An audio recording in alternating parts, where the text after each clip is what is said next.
आमचं मतदान व्हायचं होतं ते झालं नाही, आमच्यावर अन्याय झाला. ही शासनानेच केला.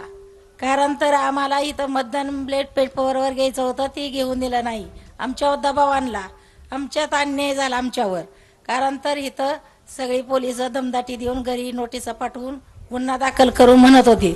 हे आमच्या गावाला अन्याय आहे, हे आम्हाला न्याय मिळालाच पाहिजे.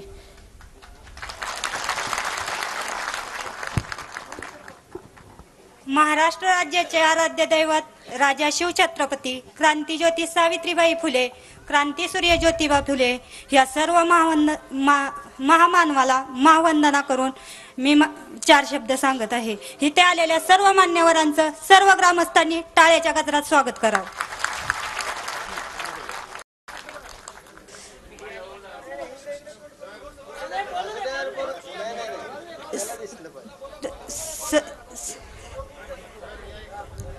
चेहरा कोणता घ्यायचा हे माझ्या हातात नव्हतं. चेहरा कोणता घ्यायचा हे माझ्या हातात नव्हतं. हाताच्या रेषावरचं भविष्य मला तर कळत नव्हतं. हाताच्या रेषावरचं भविष्य मला तर कळत नव्हतं. काळ्या भोर मनगटाच्या ताकदीवर जगायचं हे माझ्या आईनं मला पोटातच शिकवलं होतं. हे माझ्या आईनं मला पोटातच शिकवलं होतं. थोडीशी मोठी झाल्यानंतर शिवाजींचा पोवाडा ऐकला. थोडीशी मोठी झाल्यानंतर मी शिवाजींचा पोवाडा ऐकला. स्त्रीवर होणाऱ्या अन्यायावर निधड्या छातीनं लढायचं हे माझ्या मनावर भिडलं होतं.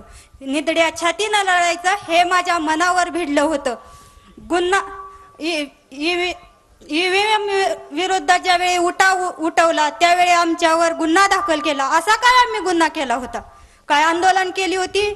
चिडचिड झाली होती? इथं नेमका प्रॉब्लेम काय झाला होता की इतकी मीडिया किंवा इतकं प्रशासन सरकारनं विकत घेतला आहे का? हा माझा सर्वप्रथम सर्व महाराष्ट्रातील जनतेला पहिला मोलाचा प्रश्न आहे. गुन्ह्याविरुद्ध उभा राहायचं हे माझ्या सावित्रीनं मला 3रीच्याच इतिहासात शिकवलं होतं. गुन्ह्याविरुद्ध उभा राहायचं हे माझ्या सावित्रीनं 3रीच्याच इतिहासात शिकवलं होतं. न्यायाविरुद्ध लढण्यासाठी शिक्षण देण्यासाठी तिने त्यावेळी शेणच झेललं होतं. लाडक्या बहिणीचा मुद्दा समोर करून तुम्ही आमच्या अहिल्याचा अपमान करत आहे. लाडक्या बहिणीचा मुद्दा समोर करून तुम्ही आमच्या अहिल्याचा अपमान करत आहे. जिने स्वतःच्या हिमतीवर किंवा स्वखर्चानं ज्यावेळी समाजाला जगवलं होतं, तिनं अनेक पानपोया अनेक उपक्रम करून तिनं स्वातंत्र्याशी कसं लढायचं हे आम्हाला पिंडीला मिठी मारून दाखवलं होतं. त्यावेळी लहान वयातच 9 वर्षाचा असताना तिनं पिंडीला मिठी मारून दाखवलं. पुण्यश्लोक अहिल्यादेवी होळकरांचा, पुण्यश्लोक अहिल्यादेवी होळकरांचा.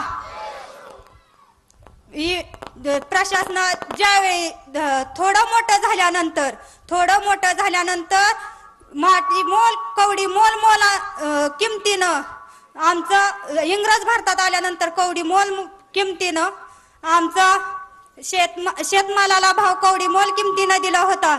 त्यावेळी बोस्टनची पार्टी आम्ही 10वीतच शिकलो होतो. बोस्टनची पार्टी आम्ही 10वीतच शिकलो होतो. त्यावेळी अनेक उठाव होत होते, अनेक अन्याय होत होते. त्यावेळी गावोगावी उठाव होत होते. तिथल्या तिथे लोक चिरडली जात होती.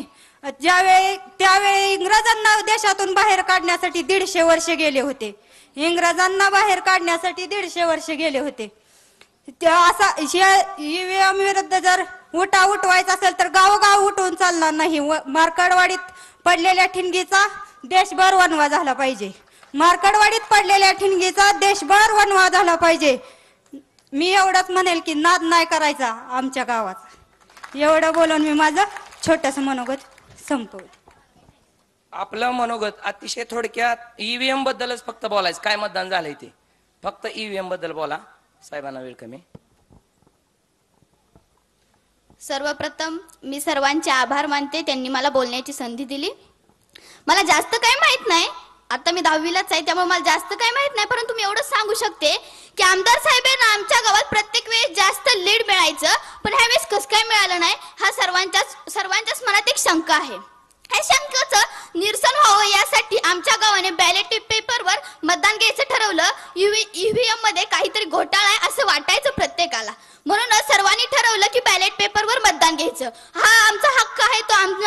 हटवाच पाहिजे असं मला वाटतं. ईव्हीएम हटवा, देश बचावा एवढंच मी सांगू शकते. आणि बॅलेट पेपरवर मतदान व्हावं यासाठी आम्हाला सर्वांनी संधी दिली पाहिजे. धन्यवाद. आणखी कोण बोलणार आहे? आणखी कोण बोलते? बोले. अतिशय कमी वेळेमध्ये आपण फक्त ईव्हीएम बद्दल जे काय बोलायचे ते फक्त बोल. आदरणीय साहेब, आदरणीय विजयदादा, आदरणीय भैया, माझं नाव विलास आदरट, मार्कडवाडी. पवार साहेब लोकसभेला माढा मतदारसंघातून उभा राहिले त्यावेळी इथनं अतिशय बहुमतानं आम्ही इथं मतदान केलं. विजयदादा उभा राहिले त्यावेळी इथून लीड होतं. धैर्यशील